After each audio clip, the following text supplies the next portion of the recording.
How do I share an Audible book with a friend or family member? Hello everyone! Today, we're going to learn how to share an Audible book with a friend or family member. Sharing a good book is one of the best gifts you can give to someone, and Audible makes it quite easy. So, let's get started. What you need to share an Audible book? Before we begin, let's go over what you'll need. An Audible account, an Audible book that you want to share, the email address of the person with whom you want to share the book. Using Audible's Send This Book feature. Audible has a feature called Send This Book that allows you to share your audiobooks with others.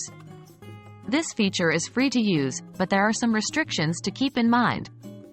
Here are the steps to use the Send This Book feature. 1.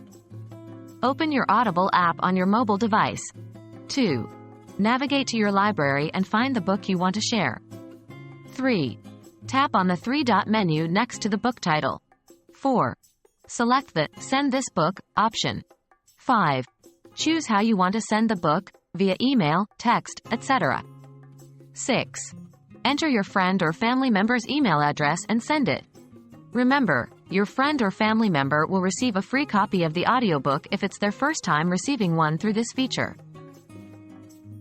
What if your friend or family member can't get the book for free? If your friend or family member has already used their free book allotment, they'll be directed to a 30-day free trial of Audible, where they can choose their own book for free. If they don't want to start a free trial, or if they're already an Audible member, they can buy the book with a discount. Sharing a book from your Audible library is as easy as a few taps on your screen. Now, you can share your favorite stories with your loved ones anytime you want. We hope this guide has been helpful. Happy listening and sharing!